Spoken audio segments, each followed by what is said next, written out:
Hello दोस्तों, स्वागत है आप सभी का मेरे यूट्यूब चैनल द संजय में। दोस्तों, आज जो हम स्टार्ट करने जा रहे हैं सीरीज वो यूजीसी नेट दिसंबर 2023 की बात करने जा रहे हैं। इससे पहले वाली वीडियो मैंने आपको बता दिया था कि रणनीति कैसे तैयार करनी है, यानी पहले हमें ये जानना है कि हम फेल किन कारणों से हुए, हमें क्या नहीं पढ़ना और क्या पढ़ना है। ये वाली पहली वाली वीडियो मैंने आपको बता दी थी। आज जो हम पहली क्लास करेंगे तो आज पहली क्लास के तौर पर हम जानेंगे कि सहसंबंध गुणांक क्या होता है। अभी मैं सीरीज स्टार्ट नहीं कर रहा, पर मैं आपको बता देना चाहता हूं कि मैं इस वाले चैनल पे यूजीसी नेट दिसंबर 2023 की आपको पूरी तैयारी कराऊंगा। सब्जेक्ट हमारा रहेगा एजुकेशन। क्लियर बात है। आज जो हम बात करने जा रहे हैं वो बात करने जा रहे हैं सहसंबंध गुणांक के को रिलेशन के बारे में जानेंगे। और पिछले पेपर में आपने देखो को रिलेशन के बारे में बहुत से क्वेश्चन पूछे गए, तो इसको इंग्लिश में जो बोला जाता है वो बोला जाता है को रिलेशन। क्या बोला जाता है? कोरिलेशन बोला जाता है। क्लियर है। अब सबसे पहली बात यहां पर ये होती है दोस्त कि इसके जनक कौन है, सहसंबंध गुणांक के जनक कौन है। जो आपको ये वाली बात समझनी है कि सहसंबंध गुणांक के जो जनक माने जाते हैं वो आपको बताने हैं फ्रांसिस गाल्टन। कौन बताने हैं? फ्रांसिस गाल्टन इसके जनक बता देने आपको। अब फ्रांसिस गाल्टन के जो जनक है, इन्होंने एक और चीज की स्थापना की थी, व्यक्तिगत भिन्नता। जो पूछा भी जाता आपके यूजीसी नेट में कि व्यक्तिगत भिन्नता के जनक कौन है, तब भी आपको कौन बताने दोस्त, तब भी आपको बताने फ्रांसिस गाल्टन। लेकिन यहां पर एक बात ये समझने वाली बात है कि जब व्यक्तिगत भिन्नता पे बात आई थी तो यहां पर फ्रांसिस गाल्टन ने एक बुक का निर्माण किया था और उस बुक का नाम था हेरिडिटी जीनियस।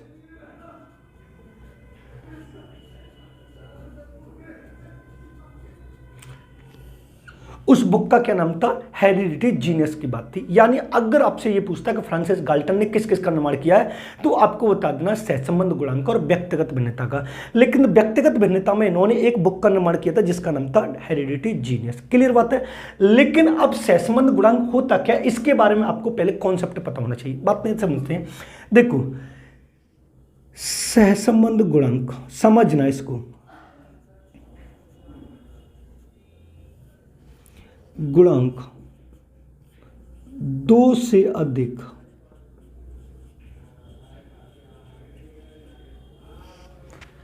चल राशियों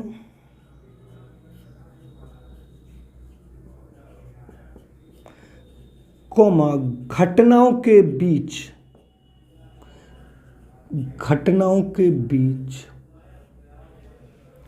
संबंध को दर्शाता है।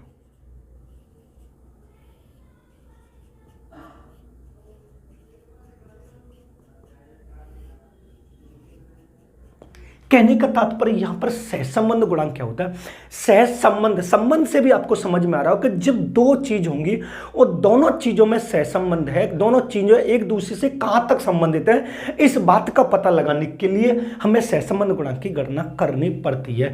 यानी यहां पर कहने का तात्पर्य यह होगा मेरे दोस्त कि जब एक से अधिक होगी, दो होगी या दो से अधिक, या तो चर राशि होंगी या घटनाएं होंगी या परिस्थिति होंगी या वस्तु होंगी।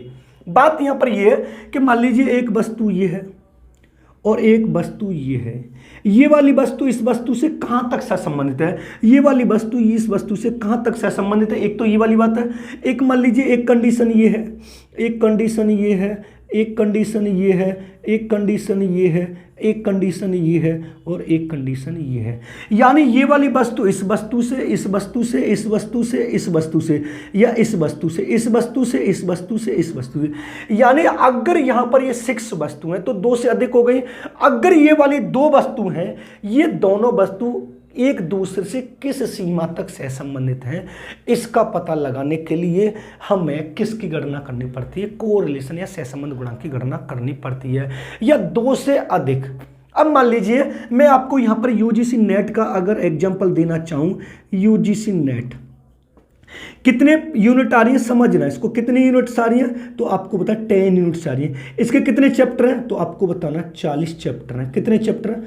40 चैप्टर हैं। अब इन 40 चैप्टर में से मान लीजिए आपकी 3 यूनिट बहुत अच्छी हैं, बहुत अच्छे से समझ में आती हैं, लेकिन बाकी कुछ और समझ में आती है, लेकिन एक यूनिट ऐसी जो आपको बिल्कुल समझ में नहीं आती, लेकिन पढ़ना तो इसको भी है। तो ये 10 यूनिट एक दूसरे से संबंधित होती हैं, लेकिन जो यूनिट आपको बिल्कुल समझ में नहीं आती, 5 5 नंबर की एक एग्जाम्पल के तौर पर आती है, तो आप चाहोगे उसमें से 1 या 2 क्वेश्चन ठीक हो जाए, लेकिन जो 3 यूनिट आपकी बिल्कुल समझ में आती हैं, आप ये चाहोगे उन 3 यूनिट में से एक भी क्वेश्चन गलत ना हो, क्योंकि यहाँ की जो कमी है वो भरपाई कौन कर देगा, ये कर देगा। वो कौन सा कहलाता है, वो हमारा सहसंबंध गुणांक कहलाता है। यानी आपको समझना ये वाली बात है कि एक वस्तु दूसरी वस्तु से कितनी सीमा तक सहसंबंधित है, या 2 से अधिक चल राशियों में होने वाला परिवर्तन एक दूसरे को कहां तक प्रभावित करता है, इस वाली बात की जानकारी हमें कौन लगा के देता है, वो सहसंबंध गुणांक लगा के देता है। अब यहां पर गिलफोर्ड ने एक परिभाषा दी है, जिसको आप समझना चाहें अच्छे से समझेंगे। गिलफोर्ड की परिभाषा देखेंगे, समझना। सहसंबंध गुणांक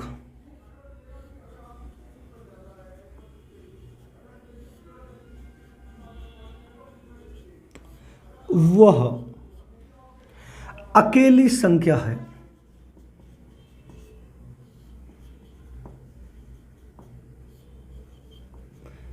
जो यह बताती है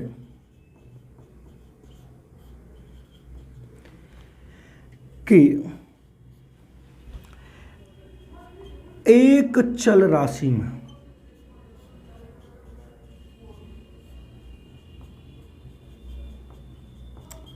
होने वाला परिवर्तन दूसरी चर राशि को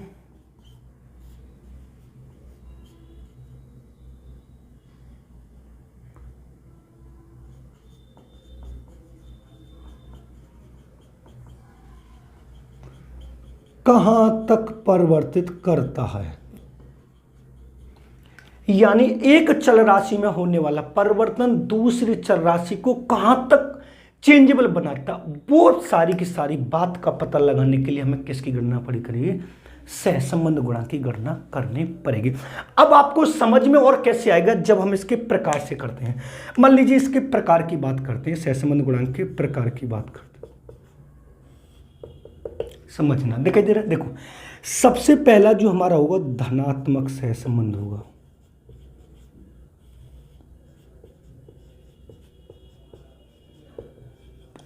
क्लियर बात है। दूसरा जो होगा वो हमारा ऋणात्मक सहसंबंध होगा।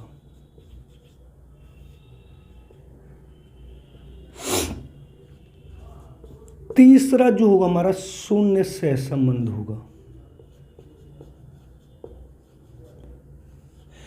उसके बाद हमारा आता है वक्रात्मक सहसंबंध।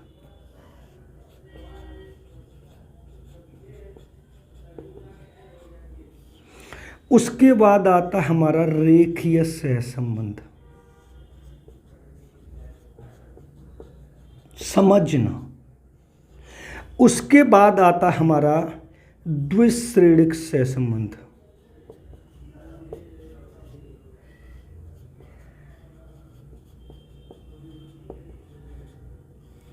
उसके बाद आता हमारा बिंदु द्विश्रेणिक सहसंबंध।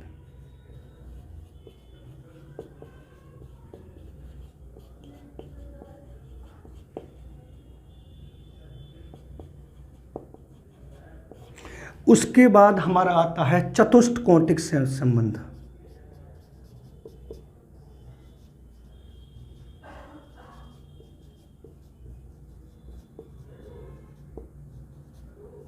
और लास्ट में आता आंशिक या बहुगुण सहसंबंध।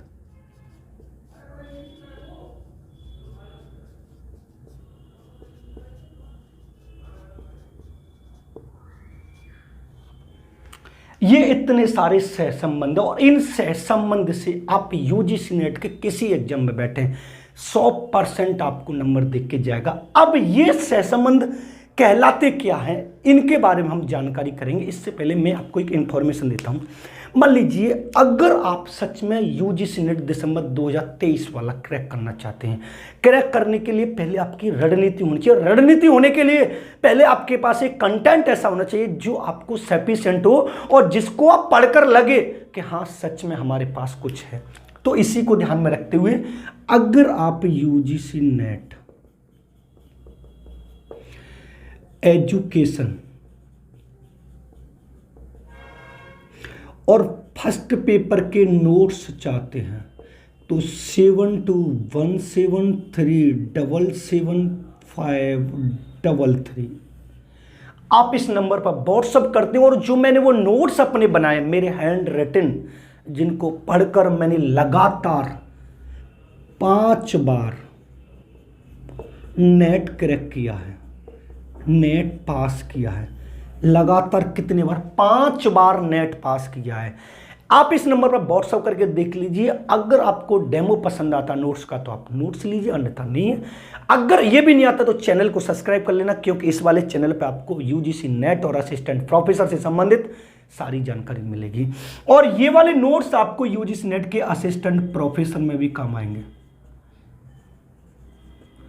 Professor education. नोट्स ऐसा होगा जो आपके पहली बार में यूजीसी नेट को क्रैक करा देगा। मैंने बताया ना कि पढ़ने से पहले और तैयारी करने से पहले हमें यह पता होना चाहिए कि हमें क्या नहीं पढ़ना है और क्या पढ़ना है। और ये वाली बात मैंने इससे पहली वाली वीडियो में आपको बहुत अच्छे से तरीके से कराई है कि हमें सिर्फ 3 प्रश्नों के आंसर जानने हैं। पहली बात तो हमारा जो फेल होने का मेन कारण है कि जून वाला हमारा पास नहीं हुआ, उसका मेन कारण क्या है। दूसरा क्वेश्चन हमें क्या नहीं पढ़ना चाहिए, और तीसरा क्वेश्चन हमें क्या पढ़ना चाहिए। अगर इन 3 प्रश्नों के आंसर आपको अच्छे से मिल गए तो पहली बार में आपको यूजीसी नेट क्रैक करने से कोई नहीं रोक सकता। ये मेरी खुद का पर्सनल एक्सपीरियंस है, ध्यान रखना। आप इस नंबर को नोट कर सकते हैं। हम जो बात कर रहे हैं आज सहसंबंध गुणांक की बात कर रहे हैं। किसकी बात कर रहे हैं? सहसंबंध गुणांक की बात कर रहे हैं। और सहसंबंध गुणांक पर मैंने आपको बता दिया कि इसके जनक फ्रांसिस गाल्टन है, और गाल्टन ने एक व्यक्तिगत भिन्नता भी दिया था, जिन्होंने उस पर एक पुस्तक लिखी थी हेरिडिटी जीनियस। क्लियर बात है। अब सहसंबंध गुणांक क्या होता है कि वो ये बताता है कि मान लीजिए 2 वस्तुएं, 2 चल राशि, 2 व्यक्ति, 2 घटनाएं, ये एक दूसरे से किस तक सहसंबंध है। एक परिस्थिति में होने वाला परिवर्तन दूसरी परिस्थिति में कहां तक चेंज ला सकता, परिवर्तन ला सकता है। इस बात का पता लगाने के लिए हमें किसको पढ़ना पड़ेगा? सहसंबंध गुणांक को पढ़ना पड़ेगा। अब उसके बाद मैंने आपको ये वाली बात होता है कि इसके प्रकार कौन कौन से, तो इसके प्रकार इतने। धनात्मक सहसंबंध क्या होता है? अब देखो समझना, मैं यहां पर एक चीज और आपको बता दे रहा हूं, इसकी विधि और बता दे रहा हूं, समझ लेना सहसंबंध गुणांक की विधि, फिर मैं आपको इनको समझाता हूं। विधि, इसकी विधि 2 है। पहली है रैंक डिफरेंट विधि,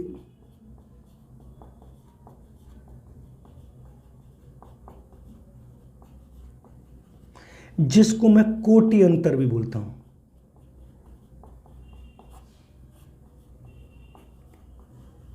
जिसको मैं क्या बोलता हूं? कोटि अंतर भी बोलता हूं। और इसके जनक कौन है तो आपको बताना है, स्पीयरमैन है। और स्पीयरमैन ने इसका जो फॉर्मूला दिया है वो समझना, इसका जो फॉर्मूला दिया है ये एक थोड़ा टेढ़ा टाइप का भी है। 1 - 6 सिग्मा डी स्क्वायर एन और एन स्क्वायर माइनस 1।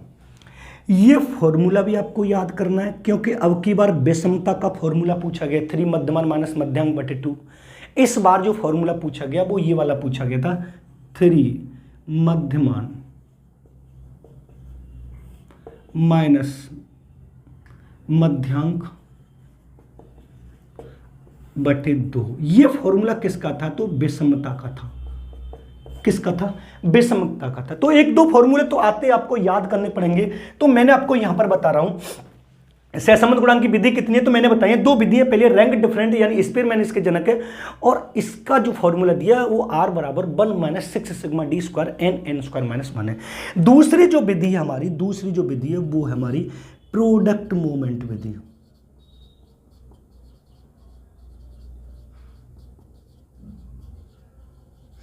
और इसके जनक आपको बताने पियर्सन। इसके जनक कौन बताने? पियर्सन बताने, कार्ल पियर्सन। इनका भी फॉर्मूला है। ये सारे के सारे डिटेल में आपको मेरे नोट्स में मिलेंगे, जो मैंने अभी आपको नंबर दिया है। और एक एक चैप्टर को, टॉपिक को मैंने एक एक क्लैरिफाई करके किया है, जिससे आपका कोई सा भी कॉन्सेप्ट छूटे ना। मैंने जो भी नोट्स बनाए एक एक टॉपिक को ध्यान में रख के बनाए। हम बात करें सहसंबंध गुणांक की, थोड़ा आज के प्रकार के बारे में जानकारी आपको दे सकते हैं। क्लियर बात है, समझना। अब इसको देने से पहले आपको 2 चीज याद रखनी है कि यहां पर हम मान लीजिए एक एक्स चर ले लेते हैं और एक वाई चर ले लेते हैं।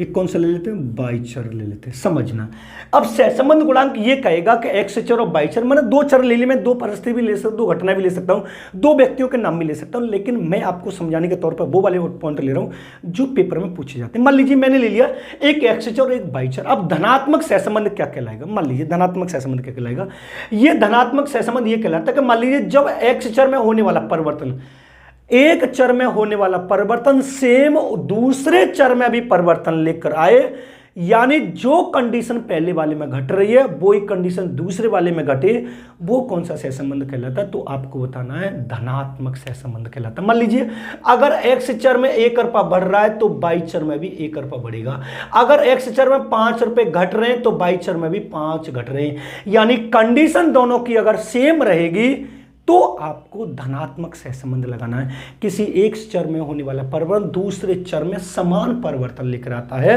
धनात्मक सहसंबंध कहलाता है। यानी एक्स और बाई चर एक साथ परिवर्तित होते हैं, कौन सा सहसंबंध कहलाएगा, तो आपको बताना है धनात्मक सहसंबंध कहलाएगा। कौन सा सहसंबंध कहलाएगा, धनात्मक सहसंबंध कहलाएगा। लेकिन अगर ऋणात्मक सहसंबंध की बात करते हैं तो एक चर में होने वाला परिवर्तन, मान लीजिए यहां पर 2 रुपए की बढ़ोतरी हो रही है तो यहां पर 1 रुपया घट रहा है, यानी एक चर में होने वाला परिवर्तन दूसरे में विपरीत परिवर्तन लेकर आता है। एक में घट रहा है दूसरे में बढ़ रहा है, दूसरे में घट रहा है बढ़ रहा है, तीसरे पहले वाले में घट रहा है। यानी अगर इसमें घट रहा है तो इसमें बढ़ेगा, अगर इसमें बढ़ रहा है तो इसमें घटेगा। यानी एक चर में होने वाला परिवर्तन दूसरे चर में विपरीत परिवर्तन लेकर आता है, वो ऋणात्मक सहसंबंध कहलाता है। कौन सा सहसंबंध कहलाता है, ऋणात्मक सहसंबंध कहलाता है। शून्य सहसंबंध ये कहलाता है कि किसी एक चर में होने वाला परिवर्तन दूसरे पर कोई प्रभाव न डाले। भैया यहां पर जो कुछ हो रहा है उससे हमें कोई मतलब नहीं है, हम अपना अपना सेव है। यानी किसी एक चर में होने वाला परिवर्तन दूसरे में कोई प्रभाव न डाले, वो शून्य सहसंबंध कहलाता है। वक्रात्मक सहसंबंध क्या कहलाता है कि जब दो चर राशियों में सहसंबंध एक सीमा तक धनात्मक, यानी मान लीजिए जब ये दोनों चर राशियों में सहसंबंध एक सीमा तक धनात्मक हुआ उसके बाद ये ऋणात्मक हो जाता है। किन्हीं दो चर राशियों में होने वाला सहसंबंध एक सीमा तक धनात्मक और उसके बाद ऋणात्मक हो जाता है, कौन सा सहसंबंध कहलाता है, तो आपको बताना है वक्रात्मक सहसंबंध कहलाता है। कौन सा कहलाना है, वक्रात्मक सहसंबंध कहलाता है। इन सबको अगर आप डिटेल में चाहते हैं तो आप उस वाले नंबर पर कांटेक्ट कर लेना, पूरे डिटेल में बाकायदा एक एक पॉइंट को मैंने लिखा है जिससे आपका यूजीसी नेट का एक भी क्वेश्चन बाहर नहीं जाएगा। क्लियर है, इसकी विधि मैंने आपको बता दी है, सहसंबंध मैंने आपको पूरा बता ही दिया है। आप इसका स्क्रीनशॉट ले सकते हैं। चैनल पर नए हो तो चैनल को सब्सक्राइब कर सकते हैं, बेल आइकन ऑल को प्रेस कर सकते हैं, जिससे आने वाली वीडियो को नोटिफिकेशन मिलता रहेगा। हमने सीरीज स्टार्ट किया, आज पहला हमने दिसंबर से स्टार्ट किया। मेरा जो पढ़ाने का तरीका होता है वो यूनिट वाइज नहीं होता, मैं पहले बता रहा हूँ, मैं टॉपिक वाइज पढ़ाता हूँ। अगर आपका टॉपिक क्लियर है तो आपका क्वेश्चन आराम से मिल जाएगा, क्योंकि जब भी पेपर आता है तो वो यूनिट वाइज नहीं आता, टॉपिक वाइज आता है और चैप्टर वाइज आता है। आज जो हमने सहसंबंध गुणांक को पढ़ा, अगर सहसंबंध गुणांक आपकी समझ में आ गया होगा तो इससे आने वाला क्वेश्चन एक भी बाहर नहीं जा सकता। मिलते हैं नेक्स्ट वीडियो में, धन्यवाद। चैनल को सब्सक्राइब जरूर करिएगा और बेल आइकन ऑल को प्रेस करना, जिससे आने वाली वीडियो को नोटिफिकेशन आपको सबसे पहले आपकी स्क्रीन पर मिलता रहे, और कमेंट भी कर दिया करें। धन्यवाद।